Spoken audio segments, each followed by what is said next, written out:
ចំណុចទី1ដែលបងប្អូនត្រូវយល់គឺស្ថានភាពរបស់បរទេសចំពោះប្រទេសខ្មែរយើងស្ថានភាព3មិនតែខ្ញុំនិយាយដែលបងប្អូនត្រូវយល់ទី1ស្ថានភាពរបស់បរទេសទី2ស្ថានភាពរបស់រដ្ឋាភិបាលខ្មែរទី3ស្ថានភាពរបស់ប្រជាជនខ្មែរចំណុចទាំង3នេះបងប្អូនត្រូវយល់ឲ្យបានច្បាស់មុននឹងបងប្អូនចាប់ផ្ដើមដំណើរការឥឡូវយើងនិយាយអំពីចំណុចទី1ស្ថានភាពរបស់បរទេសចំពោះប្រទេសយើងបងប្អូនណាបើបងប្អូនមើលប្រវត្តិសាស្ត្រទៅវិញទីបងប្អូនចាំឬមួយក៏បងប្អូនហ្នឹងមិនបានកើតទាន់ចំនួននោះ1800ទៀតបងប្អូនកុំអីប្រទេសយើងគេយកបាត់ទៅហើយបងប្អូនប៉ុន្តែមកវិសៀមហើយនឹងយួនចែកគ្នាវាមិនត្រូវចែកគ្នាត្រូវយើងអត់មានកម្លាំងសម្រាប់បុគ្គលគេទៀតទេណាគេយកបានហើយនេះអាចចន្លោះពេលដែលគេកំពុងតែដណ្ដើមគ្នាចែកគ្នាមិនត្រូវហ្នឹងណាបារាំងមកទាន់កុំអីលាយបាត់ហើយបើស្នាជាគេចែកគ្នាត្រូវហ្នឹងយើងអត់បាត់ហើយកាលពីឆ្នាំប្រហែលក្នុង1800ជាងហ្នឹងក្នុងពុទ្ធរាជប្របាទអង្គរួមតិចហើយនៅក្នុងរាជប្របាទអង្គរួមប្រទេសយើងកំពុងតែលេឡាខ្លាំងមែនទែនអសន្នរោគគាត់ថាអសន្នរោគងាប់អស់2លាននាក់អសន្នរោគហើយយួនហើយនឹងថៃចូលសម្លាប់ខ្មែរទូថាតិចខ្ទេរបស់បងប្អូនកាលពីចំនួនប្របាទអង្គរួមឡើងសោយរាជបងប្អូនទ្រព្យសម្បត្តិនៅក្នុងផ្ទះរត់តែណាបងប្អូនមានប្រហែលបាន100ដុល្លារទៀតអត់ទៅបងណាក្រមហាសាស្ត្រក្រខ្មែររបស់យើងក្រមែនតើនិយាយពីសៀមហើយនឹងយួនចូលមកសម្លាប់បងប្អូនសម្លាប់ដល់ទឹកអស់មាត់ហ្មងណាព្រោះខ្លះបងប្អូនណាដោយសារបងប្អូនមិនចូលក្នុងព្រៃណាពួកការជំនាន់ក្នុងព្រៃកំពុងញងប់ខ្មែរយើងណារកតាំងចូលវត្តរកឃើញផងអត់ដឹងថាខ្លួនឯងមានចូលវត្តផងរត់បាត់ទៅបារាំងរកឲ្យឃើញតាំងចូលវត្តអត់មានដឹងថាមានចូលវត្តផងខ្ញុំចង់និយាយថាម៉េចខ្ញុំចង់និយាយថាព្រៃវាធំពេកទេណាដល់ពេលយួនណាវាចូលមកសម្លាប់ខ្មែររត់ចូលដុកនេះដុកនោះខ្លះទៅណាកុំអីអស់ហើយវាស្មានតែអស់ហើយតើវាអត់ដឹងថាមានទេណាវាថាអស់ហើយពួកខ្មែរនឹងនោះអស់អលីងហើយប៉ុន្តែពេលនោះណាដោយសារអីបានជាយើងមិនទាន់បាត់ថាដោយសារវាចែកគ្នាទាន់ត្រូវវាឈ្លោះគ្នាណាកាលពីប្របាទអង្គឌួងលោកឡើងសោយរាជចឹងណាប្រទេសសៀមចាត់ទុកប្រទេសយើងជាអាណាខេត្តរបស់ប្រទេសសៀមប្រទេសសៀមគេទៀមទាទុកប្រទេសយើងជាអាណាខេត្តរបស់ប្រទេសសៀមដាច់ខ្មែរយើងចេញចូលទៅរាជវាំងហ្នឹងក្នុងនាមជាអ្នកដែលត្រូវគេអូទៅជាលើយសង្គ្រាមណាបាត់បង់ទឹកដីហើយអស់អាលីងហើយអញញ៉ៃហើយពូជស្ដេចខ្មែរយើងនោះអស់អាលីងហើយនៅសល់តាមតុកតាមកម្ពុជាអីតិចតួចទេណាគេគៀយកទៅធ្វើឆ្លើយសង្គ្រាមចុកឡើងអស់អាលីងហើយពេលណាគេច្បាំងចូលមកសៀមគៀមួយចំនួនទៅទុកជាលើយយកទៅទុកប្រើទៅយួននោះគៀមួយចំនួនទៅទុកធ្វើជាលើយចឹងទៅប្រទេសសៀមកាលប្របាទអង្គឌួងលោកឡើងសោយរាជប្រទេសសៀមចាត់ទុកប្រទេសខ្មែរជាអាណាខេត្តមួយរបស់សៀមចំណែកយួនចាត់ទុកប្រទេសខ្មែរជារដ្ឋមួយចំណុះឲ្យយួនប្រទេសគេពីរសងខាងបងប្អូនពិចារណាមើលគេសុទ្ធតែប្រទេសធំគេខ្លាំងជាងយើងរួចហើយគេមានបំណងចង់វាយប្រទេសយើងទៀតធ្វើយើងទុកទួលរួចបងប្អូនហើយបើមើលប្រវត្តិសាស្ត្រអាណិតប្របាទអង្គឌួងថាអាណិតមែនតើហ្មងមានសភៅមួយនោះណាបងប្អូនគេនិយាយថាដាច់ជាមកយកស្បែកជើងវាយក្បាលប្របាទអង្គឌួងទោះតើលោកនឹងចិត្តប៉ុណ្ណាថាដូចសបោតទៅលើក្តារទេបងប្អូនតែលោកផ្លេកខ្លាខ្លាចបាត់ប្រទេសទៅសេលេខផាត់បងអីបងទៅទូលបច្ច័យអន្តរជាតិប្រទេសបារាំងឲ្យចូលមកជួយធ្វើជាអាណាព្យាបាលប្រទេសខ្មែរយូរណាបងប្អូនទៅបត់សបានបារាំងចូលមករួចឲ្យបារាំងយកបាត់ដំបងហើយយកពោធិ៍សាត់អីហ្នឹងយកមកឲ្យយើងវិញកាលហ្នឹងនៅទៀមតារួចហើយទៀមទាយកកម្ពុជាក្រមយកអត់បានមកវិញអារឿងហ្នឹងវាអញ្ញែញ៉ៃច្រើនប៉ុន្តែអ្វីដែលខ្ញុំចង់ឲ្យបងប្អូនដឹងមុនណាឲ្យបងប្អូនពិចារណាទាំងអស់គ្នានោះណាខ្ញុំចង់ដល់ជាតម្រុយឲ្យបងប្អូនពិចារណាសួរថាតើសប្តាហ៍ថ្ងៃហ្នឹងអាប្រទេសខាងកើតនឹងវាឈប់នៅខ្ញុំចង់សួរតែប៉ុណ្្នឹងទេតែខ្ញុំអូសពីចម្ងាយមកហ្នឹងតាំងពីជំនាន់មកវាឈប់នៅតាមមហិច្ឆតាវាហ្នឹងវាឈប់នៅឬក៏វាប្រែរូបដូចតាមរត់ចាញ់អារត់ចាញ់បងប្អូនជាទូទៅលេបទៅវាអត់ដាច់ទេប៉ុន្តែពេលវាត្រូវឆ្នាំវាប្រែរូបវាប្រែរូបអាមេរូបវាប្រែរូបវាដាក់វាមិនព្រមវាមិនដើម្បីកុំឲ្យតាមរត់ចាញ់ហ្នឹងទៅទីវាបានឥឡូវហ្នឹងណាអង្គការសហប្រជាជាតិមានហើយអញ្ចឹងការវាយចូលប្រទេសគេទៅរួចទេវាយទៅរួចទេអញ្ចឹងវាប្រែរូបតែហូជីមិញគាត់ថាដាក់ឆ្នាំបសុនឆ្អឹងរួចលេបទៅមូលហ្មងធ្វើម៉េចក៏ដោយឲ្យខ្មែរនឹងអស់សង្ឃឹមថាទៅមិនរួចទេរហូតដល់គាត់ប្រើពាក្យថាវាល្មិចក៏ល្មិចដែរអាហ្នឹងហើយគឺទុនឆ្អឹងហ្នឹងយើងធ្វើម៉េចក៏ដោយឲ្យខ្មែរនឹងទម្លាក់កិច្ចការប្រទេសនឹងចោលរហូតដល់និយាយថាទោះបីជាគេនិយាយថាបរទេសលេបទឹកដីខ្មែរយ៉ាងម៉េចក៏ដោយឲ្យខ្មែរនឹងគាត់គិតថាវាទៅអត់រួចហ្មងគាត់ថាទៅតាមដំណើរវាតាគ្មានអាណាជួយរួចទេធ្វើឲ្យដល់ដំណាក់កាលហ្នឹងដាក់ឆ្នាំបតុនឆ្អឹងរួចលេបទាំងមូលខ្ញុំចង់សួរបងប្អូនថាតើបងប្អូនមានមើលឃើញថាតើក្នុងស្ថានភាពសពថ្ងៃនេះវាចប់នៅ មហិច្ឆតាដែលចង់លៀបទឹកដីយើងនឹងវាចប់នៅខ្ញុំចង់សួរតែប៉ុណ្្នឹងឯងខ្ញុំមិនចង់និយាយពីអតីតកាលនោះយូរទេប៉ុន្តែខ្ញុំចង់អូសឲ្យបងប្អូនមើលថាតើវាចប់នៅយកចំនួនបារាំងណាបងប្អូនយកអត់បានប្រទេសខ្មែរយើងណាដោយសារបារាំងមកតាន់ចំនួនទសវត្សរ៍ទី70មកទៀតណាបងប្អូនមកទៀតណាមិនអត់មកណាបងប្អូនដឹងទេតាលន់នល់គាត់ខំស្រែកចង់ងាប់ចង់រស់គាត់ប្រាប់ថានេះគឺជាសង្គ្រាមឈ្លានពានទេតែហៅថាសង្គ្រាមឈ្លានពានមានន័យថាប្រទេសមួយមកវាយប្រទេសមួយទៀតខ្មែរយើងឯនេះគេថាំងសង្គ្រាមស៊ីវិលខ្មែរវាយខ្មែរលន់នល់វាយជាមួយពួកខ្មែរក្រហមលន់នល់ថាខ្មែរក្រហមមកម៉េចបើបាញ់មកងាប់ឲ្យតម្រៀបជួរគ្នាសតកាតយួនហ្នឹងហើយសឲ្យស្ងាច់ស្ងាច់បាញ់នៅអីសមរភូមិកំពង់ចាមអីនោះបាញ់មកសតកាតយួនហ្នឹងដកចេញមកសតកាតយួនហ្នឹងលន់នល់គាត់ខំស្រែកចង់ងាប់ឲ្យពិភពលោកជួយដឹងជួយលឺថានេះគឺជាសង្គ្រាមឈ្លានពានទេគឺជាសង្គ្រាមឈ្លានពានទេមិនមែនជាសង្គ្រាមស៊ីវិលទេអាទូតទាំងអស់ជាពិសេសទូតបារាំងអីនេះសិតតែប្រពន្ធយួនទាំងអស់គឺជួយបាត់បាំងវាថាសង្គ្រាមស៊ីវិលទេសង្គ្រាមស៊ីវិលទេតាយើងទៅចូលដៃគេនោះទៀតបើតាយើងជួយស្រែកគាត់បានតិចតាយើងចូលដៃមួយគេទៀតលន់នល់ស្រែកចង់ងាប់បងប្អូនខ្ញុំអាណិតគាត់ទេបងប្អូនអាណិតទេណាខ្ញុំឃើញពេលនោះខ្ញុំក្តៅចិត្តមែនតើណាផែនការរបស់យួនណារបស់អាប្រទេសខាងកើតហ្នឹងណាវាចង់វាយចូលទីក្រុងភ្នំពេញអីណាបងប្អូនគួរអស់សំណើចនៅថ្ងៃមួយផែនការហ្នឹងវាឲ្យពួកស្រីស្រីដែលជាប្រពន្ធរបស់ទូតដឹងពួកយួនទៅចង់វាយចូលទីក្រុងភ្នំពេញដើម្បីឲ្យពួកហ្នឹងវាផ្សាយរឿងទៅខាងក្រៅទៅបរទេសណោះទៅថាបែកភ្នំពេញហើយអីអញ្ចឹងហើយណាថាពួកខ្មែរក្រហមបែកភ្នំពេញហើយអីអញ្ចឹងណាវាបញ្ជូនអាតំណែងហ្នឹងទៅគិញយួនទៅគិញដែលជាប្រពន្ធរបស់ទូតពីពួកយួនស្អាតវាទៅជាប់ជាមួយនឹងទូតហ្នឹងដើម្បីប្របាត់មាត់ទូតហ្នឹងកុំឲ្យនិយាយថាសង្គ្រាមឈ្លានពានដល់ពេលណាវាចិត្តវាយចូលភ្នំពេញវាដឹងថាព្រឹកហ្នឹងគឺវាយចូលភ្នំពេញដូច្នេះពួកប្រពន្ធហ្នឹងប្រាប់ពួកទូតហ្នឹងរួចស្រេចស្អែកឡើងកសែតបរទេសបងប្អូនចេញប្រងព្រាតថាបែកទីក្រុងភ្នំពេញហើយពួកផែនការរបស់វាប្រងវាយទីក្រុងភ្នំពេញយប់ហ្នឹងដូច្នេះវាចុះកសែតទុកមុនដល់ពេលវាវាយមិនចូលបានទេណាលន់នល់ទុកឈ្នះនោះលន់នល់ក៏ដឹងផែនការនោះវាបែកការនោះសម្លាប់ឡើងម៉ត់មកតាមផ្លូវណាឲ្យមានចូលបានប៉ុន្តែកសែតនៅបរទេសចុះរួចស្រេចថាវាយបែកទីក្រុងភ្នំពេញហើយកាន់កាប់មូលដ្ឋានប៉ុណ្ណេះកាន់កាប់តាមផែនការវានោះ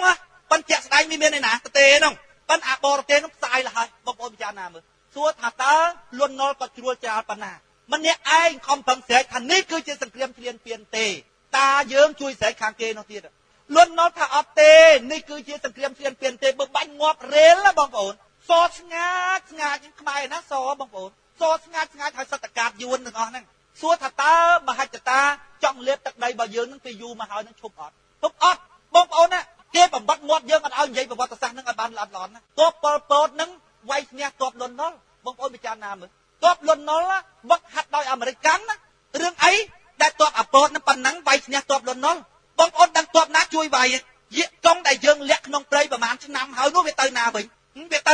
បងប្អូនពិចារណាមើលដែលចេញមកច្បាំងជាមួយលន់នល់សម្លាប់ở ក្នុងសមរភូមិបាញ់ទៅបាញ់មកពេលណាឈ្នះស្រាប់តែមើលទៅសិតតែឃើញកាតយួននៅទាំងអស់ទូតបរទេសសឹងទាំងអស់នៅស្រុកខ្មែរនៅស្រុកយួនស្រែកថាសង្គ្រាមនេះគឺជាសង្គ្រាមស៊ីវិលប៉ុលពតគឺពួកខ្មែរក្រហមពួកកុម្មុយនីសច្បាំងជាមួយនឹងពួកសេរីគឺពួកលន់នល់ខំប្រឹងស្រែកចង់ងប់ណាបងប្អូនថាមិនមែនទេគឺសង្គ្រាមឈ្លានពានបើសង្គ្រាមឈ្លានពានអានឹងវាត្រូវកាត់ក្តីនៅអន្តរជាតិហើយអន្តរជាតិទៅចុះអន្តរាគមន៍វាបិទគ្រប់កន្លែងទាំងអស់ណាបងប្អូនមហិច្ឆតារបស់យួននៅពេលនោះបរាជ័យទៀតបងប្អូនទីបំផុតណាលន់នល់សម្លាប់បណ្ដាច់ទឹកទៅវិញណាទៅវិញទាំងអស់ដល់ពេលវាបានជោគជ័យពេលដែលប៉ុលពតនេះឈ្នះលើលន់នល់នេះពេលហ្នឹងស្មាទោសបងប្អូនអាចកំបាំងធំណាស់រឿងសម្លាប់ខ្មែរអាចកំបាំងធំណាស់រឿង2លានអ្នកនេះបងប្អូនមើលតែតុលាការគេទៅតុលាការសប្ថ្ងៃតុលាការអន្តរជាតិបងប្អូនមើលច្បាស់មើលមុខតុលាការនឹងឲ្យច្បាស់អង្គជំនុំជម្រះវិសាមញ្ញក្នុងតុលាការកម្ពុជានេះគឺជាវត្ថុបំណងរបស់យើងថាយើងចឹងចុះខ្ញុំមិនហ៊ានថាពីណាប្រទេសយើងនេះគឺជាវត្ថុបំណងរបស់ប្រទេសយើងទាមទារឲ្យមានអានឹងអន្តរជាតិគេថាណែកាត់ក្តីនៅអន្តរជាតិទៅតែកាត់ក្តីនៅអន្តរជាតិអានឹងវាមានអំណាចយុត្តាធិការលុបលើប្រទេសទាំងអស់ក្នុងពិភពលោកអាចកាត់ក្តីឆ្លងប្រទេសបានជុំវិញពិភពលោកប្រទេសណាដែលលុកដៃចូលក្នុងរឿងអស់ហ្នឹងត្រូវហៅយកមកសួរទាំងអស់អញ្ចឹងបើកាត់ក្តីនៅអង្គការសហប្រជាជាតិវាពាក់ព័ន្ធដល់ប្រទេសជិតខាងអញ្ចឹងប្រទេសយើងទាមទារឲ្យបង្កើតតុលាការកូនកាត់សប្ថ្ងៃហ្នឹងអង្គជំនុំជម្រះវិសាមញ្ញខ นงโตลากากัมพูชีนงโตลากากัมพูชีเมียนในทำไมเมียนในท่าอดเมียนอำนาจยุติธิกาเอาขกบอระเตเอามาตะตัวเขาเตยนองเรื่องสำหรับมาเตปีพวตลาการนี้เจียโตลากากัมพูชีเตองจุมนมจุมเรียกวิสามัน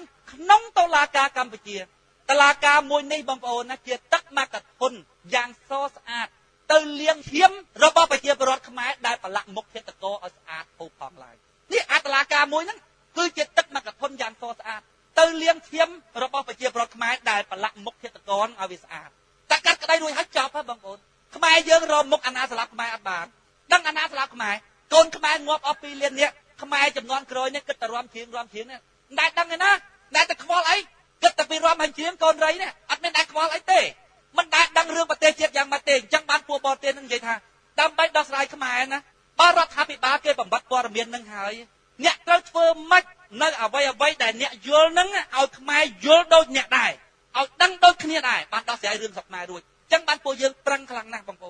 ปอนเมินมกตลากาโกนกัดมวยนั่งบ้านใช่ปะในเจียบำน้องเราบางประเทศยืงนะให้ปีน้าตำนานประเทศบางปอนโยนละอันตรเจียเตรียมตีเอาเมียนโตลากาอันตรเจียยั่วให้กัดก็ได้เรื่องขมายกับหอมปีพวกตัวนี้เจียโตได้เมียนแหลกนะอันตรเจียเจียบดปลอไลปุยสะเจียบดอำเภอเขตกรรมปลอช้างมนุษย์เจียบดละเมอทอมใบ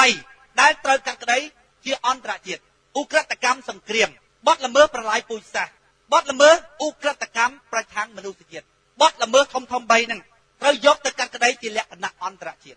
อันตรเจียถ้าเตรียมตีเอาเมียนโตลากาอันตรเจียบำใต้ประเทศยืงดังครวนจะบักล้วนนะให้บางคนพิจารณาเมื่อตารัฐบิบาลยืงไอกระเรียจะออกกองกวดไอกระเรียกวดมันไอกระเรียโดยสัมผัสนามวยหรือโดยใจตนาระบกวดอันนั้นจำยัยนี่ก่อยจนการกดจ้องไอกระเรียได้ปันวิเมียนสัมผัสตารัฐบิบาลบายืงไอกระเรียออกบางคนพิจารณาเมื่อบัดกัดกระไดจะอันตรเจียนะโอกอขังการนั่งเยอะมาสู้โอกกอจันนั่งเยอะมาสู้พวกตั้งปีประเทศนั่งนะรัฐรวดรัฐบิบาลยืงเอาไอ้บังการตกลากาในขนมอำนาจยุติธิการระบอบประเทศขมายองจุ่มนงจุ่มเรียงวิสามันขนมตลากากัมพูชีกัดกระไดบ้านแต่ขนมรวงประเทศกัมพูชีเตอดอาแต่หายบอร์เต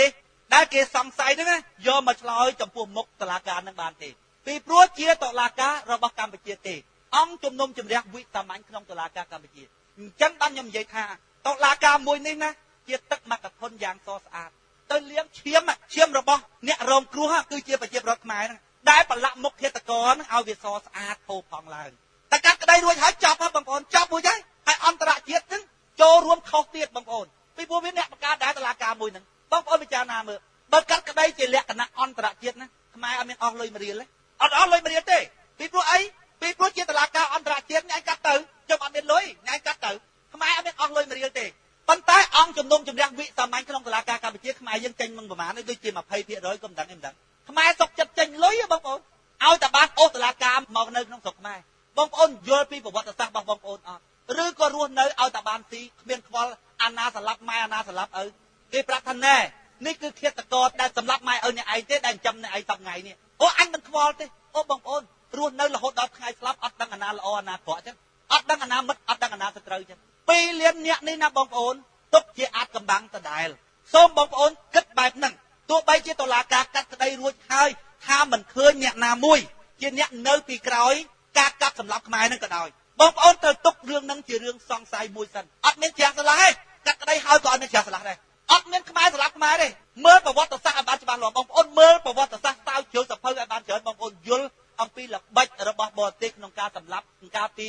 จำนวนใบน้ำใบคายนั่งไงบางคนยุลจะบ้าอัมพีหลักใบระบบบอติกนองการลุกได้เอาเมียนการกับสำหรับในทางประเทศขมายอัดเมียนขมายสลับขมายได้บางคนเมื่อแต่กับนกมวยก็กูเอาซองไซคลังบางคนปอลปอดนะมันเตาล้างที่อักเกเลขาติกาปะกุมมันนี่สิอัตราเว้ยพวกปอลปอดต้องมีชั่วโมงบ้าสลายเฉพาะนั่งเป็นสลับตู้สมุดนะคือนวลเจียที่เนี่ยล้างจำนวนตู้สมุดให้บางคนจะศึกษาประวัตินวลเจียตานวลเจียตระบานบรรดาบรรดาเลยนะนวลเจียจะขมายเวียดมันยังบางคนนวลเจียจะขมายเวียดมันส้นเซนนี่มาปีน่ะบางคนเมื่อไรบ้านจะมาให้หาแต่ไว้บ้านจะเตยจะล้างปอลปอดปีพวกจังช่วยไอ้ล้างจังนั่งช่วยไอ้ล้างเบียกลายอัติปอลระบาดยวนในขนมประเทศขมายได้จังเนี่ยจำนวนปอลปอดไอ้ล้างปอลปอดนะมาปีศกแก้วมาปีปรังมาบางคนโจเผยนั่นเป็นเคลียร์ประมาณนี้มันปังขมายขนมสกดำไปบังการจีเจ้านาขมายกับหอมวยไอ้ปังเจ้านาขนมสกนะขมายขนมสกเนี่ย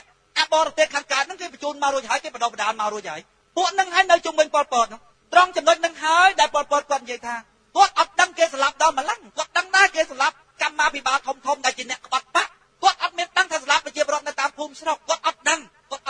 ពីព្រោះពេលដែលគាត់ចុះទៅកន្លែងណាគេរៀបចំរួចស្រេចឲ្យឈរនៅចំពោះមុខហ្នឹងហើយគេមិនដឹងថារឿងស្លាប់នៅក្រោយគាត់អត់ដឹងគាត់ដឹងតែស្លាប់កម្មាភិបាលខ្លះៗដែលប្រឆាំងជាមួយបាក់គាត់ដឹងស្លាប់អញ្ចឹងគាត់ដឹងដល់ពេលស្លាប់ទូទៅរឿងប្រជាពលរដ្ឋខ្មែរគាត់អត់ដឹងពេលចុះទៅកន្លែងណាគេរៀបចំរួចស្រេចហើយគេមិនឲ្យយើងនិយាយគ្នាណាច្រើនប៉ុលពតតែប្តីប្រពន្ធខ្សឹបគ្នាមិនបានផងឃើញអង្គការគេចុះមកយើងស្ងាត់ស្ងៀមទាំងអស់តែមុំតែគាត់ដឹងគាត់ចាប់ដើមសម្លាប់វិញបងប្អូនឃើញស្លាប់សុនសេនមុនគេចាប់ដើមរើសើរើក្នុងបាក់ពីណាមួយក្បត់ខ្លះគាត់ចាប់ដើមសើរើពេលសើរើអីកើតហ្នឹងដល់ពេលត្រូវចូលមកបណ្ដោយបងប្អូនមើលឲ្យបានច្បាស់ពីប្រវត្តិសាស្ត្ររបស់ប្រទេសបងប្អូនពេលដែលចូលមកចំនួន79ណាសមាជិកគណៈកម្មការអចិន្ត្រៃយ៍របស់បកកុម្មុយនីសវៀតណាមទទួលបន្ទុកកិច្ចការនយោបាយឥណ្ឌូចិនហុំណាគណៈកម្មការអចិន្ត្រៃយ៍បកកុម្មុយនីសវៀតណាមហុំណាពូជីមិញបដកផ្ទាល់ដៃទទួលបន្ទុកកិច្ចការនយោបាយឥណ្ឌូចិនឥណ្ឌូចិនមានពីណាខ្លះមានខ្មែរមានឡាវមានយួនគាត់និយាយថាម៉េចទេនេះគឺជាឱកាសល្អចុងក្រោយបំផុត79វៀតណាមអត់មានឱកាសល្អចុងក្រោយណាទៀតទេនេះគឺជាឱកាសល្អចុងក្រោយបំផុតចូលប្រទេសកម្ពុជាមួយដងនេះគឺជន់ឲ្យលឹកមិនឲ្យហើយងើបមុខរួចជាដាច់ខាតពេលហ្នឹងបងប្អូនណាយើងបែកកូនបែកចៅពេលបែក79មកវិញកំពុងតែរកកូនរកចៅគ្មានអាណាចង់បានអីទេអីវ៉ៃអីវ៉ាន់ដែលគេដឹកទុកតាមកន្លែងរួចហើយគេឲ្យចំណុចពងទៅយកគ្មានសល់ទេគ្មានសល់ទេអូននឹងមិត្តបងប្អូននឹងមិត្តរបស់បងប្អូនហ្នឹងមិត្តភាព10000ឆ្នាំបងប្អូនត្រូវការដែរមិត្តភាពបងប្អូនជាអីបងប្អូនជាឆ្លុះបងប្អូនជាកូនជាមហើយបងប្អូនគៀកតកតោហើយដើរទៅរាល់ថ្ងៃទឹកក្បែរគ្នាទៅមិត្តភាពបែបហ្នឹងមិត្តភាពដែលមិនស្មើភាពគ្នាណាមិត្តភាពសប្ថ្ងៃហ្នឹងគេថាមិត្តភាព10000ឆ្នាំរបស់គេនេះអូមិត្តចូលមកក្នុងប្រទេសគេកោបយកទ្រព្យរបស់គេហើយបងប្អូនពិចារណាមើលហើយបងប្អូនស្ដាប់លោកប៉ែនសវណ្ណនិយាយមើលអាដីណាលយចាប់លៀមឯងមិនទាន់រកកូនរកប្រពន្ធឃើញផងគេចាប់ដើមកាត់ហើយហេតុអីបានអញ្ចឹងថាហេតុនការរបស់គេគិតទុករួចជាស្រេចបងប្អូនរួចហើយគេគិតទុករួចហើយសមាជិកគណៈកម្មការអចិន្ត្រៃយ៍បកកុម្មុយនីសវៀតណាមទទួលបន្ទុកការងារនយោបាយឥណ្ឌូចិនលេដឹកថគាត់និយាយថាម៉េចទេឱកាសនេះគឺជាឱកាសមាសចុងក្រោយបំផុតគ្មានឱកាសណាល្អជាងឱកាសនេះទៀតចូលទៅខ្មែរម្ដងនេះជន់វាឲ្យលឹកកុំឲ្យងើបមករួចបងប្អូនដឹងសភៅទេគេបោះរួចស្រេចសភៅរៀនណាកូនខ្មែរនិងកូនយួនកាត់ដៃគ្នាណាម្នាក់ណារៀនអក្សរយួនផងរៀនអក្សរខ្មែរផងកុំភ្លេចណាកាលពី81 82យើងរៀនអក្សរយួនណាកុំភ្លេចណាកុំឆាប់ភ្លេចពេកណាយើងរៀនអក្សរយួនប៉ុន្តែដោយសារចលនាអ្នកស្នេហាចិត្តខ្មែរមិនព្រមឈប់ទៅតវ៉ានឹងយើងដែរវាកើតជាសង្គ្រាមស៊ីវិលឡើងពេលនោះអន្តរជាតិគេមើលឃើញថាស្រុកខ្មែរត្រូវតែមានជំនួយពីអង្គការសហប្រជាជាតិបានគេចូលរួមដោះស្រាយបញ្ហាប្រទេសខ្មែរគេគៀបសង្កត់ឲ្យយួនចេញទៅវិញកុំអីវាអត់ចេញទេណាបងប្អូនកុំអីអត់ចេញទេ89ចេញទៅវិញបាត់ចេញតែខោអាវពីព្រោះជំនាញការគេដាក់តាមក្រសួងខ្លួនហើយណាមានប្របាក់អីចេញតែខោអាវទៅមកវិញជំនាញការនៅដដែលពួកគេរៀបចំតាំងពី79មកហើយដូររូបភាពថ្មីដាក់តាមបន្ទុកអត់គ្នាកាលពីយូរមកហើយធ្វើខ្មែរឲ្យទៅជាយួនទៅមិនរួចខ្មែរមិនទៅជាយួនខ្មែរកម្ពុជាក្រមនៅតែកម្ពុជាក្រមមិនព្រមទៅជាយួនឥឡូវធ្វើយួនឲ្យទៅជាខ្មែរយួនឥឡូវចេញជាខ្មែរច្រកតែតែអាចដឹកខ្មែរមិនគួរយួនបងប្អូនមើលស្ថានភាពបងប្អូនទេវានៅដំណាក់កាលណាវានៅដំណាក់កាលណាវាលុកលុយយើងដល់សរសៃប្រសាទអស់ហើយណាអាខាងលើនោះជាពិសេសគឺផ្នែកប៉ូលីសហើយនិងផ្នែកទាហានបងប្អូនមើលច្រើនប៉ុណ្ណាប៉ូលីសហើយទាហានពួកបរទេសកកើតឥឡូវកូនចៅរបស់គេរៀនអក្សរខ្មែរច្រកពេញទឹកពេញដីបងប្អូនមើលស្ថានភាពរបស់ប្រទេសរបស់បងប្អូនហើយគេជា89លានណាគេហើយបហោចូលមករាល់ថ្ងៃបហោមករាល់ថ្ងៃពួកមកស្រួលទាំងអីណាបហោមករាល់ថ្ងៃមកដល់ភ្លាមបានគ្រួសារមានភ្លាមអត្តសញ្ញាណប័ណ្ណមានភ្លាមតែមានអត្តសញ្ញាណប័ណ្ណបោះឆ្នោតបានណា5 6លានមានអីពិបាកបហោបងប្អូនពីព្រោះសពថ្ងៃបងប្អូនដែលលើប៉ូលីសណាមួយហេអូនឯងនិយាយខ្មែរអត់ច្បាស់អញ្ចឹងហើយមកស្រុកខ្មែរហើយកាន់ឯកសារស្អីអាមិនក៏មើលប៉ាសពតទៅមើលឯកសារចូលស្រុកខ្មែរអីអាតែមានប៉ូលីសណាមួយតកេះយួនដែលអត់ចេះនិយាយខ្មែរណាដែលតកេះយួនអត់ចេះនិយាយខ្មែរសោះហ្នឹងអត់ដែលតកេះទេតែវាអត់និយាយខ្មែរច្បាស់មានន័យថាម៉េចគឺវាគឺជាជនជាតិបរទេសដែលមករស់នៅស្រុកខ្មែរតើអ្នកឯងចូលតាមរបៀបអីសូមមើលប៉ាសពតសិនសូមមើលឯកសារសិនតែឯងចូលដោយសារនឹងអីប៉ុន្តែសប្ថ្ងៃអាសាខាងកើតហ្នឹងវានិយាយញ៉ែញ៉ៅបែរតែប៉ូលីសគេមានទឹកខ្វល់អីផងប៉ូលីសតែទៅសួរវាផងតែសួរថាឯងមកពីណាឯងមកតាមណាឯងមានប៉ាសពតអត់ហើយបើវាចូលស្រួលបែបហ្នឹងបងប្អូន2 3លាន4 5លានវាបលែងមកស្រួលប៉ុណ្ណាស្រួលប៉ុណ្ណា ឥឡូវនេះបងប្អូនណាកុំថាតែនិយាយដើរយួនណោះវាទៅនៅដល់បាយទៅណោះទៅនៅដល់បន្លៃនោះតបុកក្បែរក្រហមទៅទៅធ្វើតែខូចទៅធ្វើឲ្យដល់ដល់ទៀតមានកន្លែងណាទៀតដែលបងប្អូនមើលឃើញថាស្រុកខ្មែរអត់ស្ដេចក្នុងស្ថានភាពមួយបងប្អូនមើលចុះបងប្អូនមើលមើលកន្លែងណាដែលបងប្អូនយល់ថាប្រទេសខ្មែរកំពុងតែសុខសាហើយអន្តរជាតិហ្នឹងក៏ចាំអូសថាហេអានេះយួននេះបញ្ជូនទៅវិញតែអន្តរជាតិជួយចាំបានបងប្អូនពិចារណាមើលបើថ្ងៃក្រោយមកបើយើងបោះឆ្នោតចិត្តចាញ់បោះឆ្នោតចិត្តចាញ់ចាប់តែថ្ងៃណាមួយគេចាប់ដើមបោះឆ្នោតធ្វើប្រជាមតិថាហ៎តើស្រុកខ្មែរត្រូវជាប់ទៅជាមួយនឹងសហគមន៍ឥណ្ឌូចិនណាតើខ្មែរព្រមអត់បោះឆ្នោតប្រជាមតិណាឡាវខ្មែរហើយទៅយួនអត់បោះឆ្នោតទៅចាញ់គេទៀតចូលបាត់ដល់ពេលនោះធ្វើម៉េចណាឥឡូវដល់ពេលនោះធ្វើម៉េចឆ្នោតបាត់ចឹងបានខ្ញុំចេះទាញបងប្អូនឲ្យមកមើលតើបងប្អូនមើលស្ថានភាពរបស់បរទេសចំពោះប្រទេសខ្មែរនឹងគេស្ថិតនៅក្នុងស្ថានភាពណាទឹកចិត្តរបស់គេឈប់ចង់បានប្រទេសខ្មែរនៅហើយសួរថាតើគេដើរដល់ស្ថានភាពណាហើយបងប្អូនមានដឹង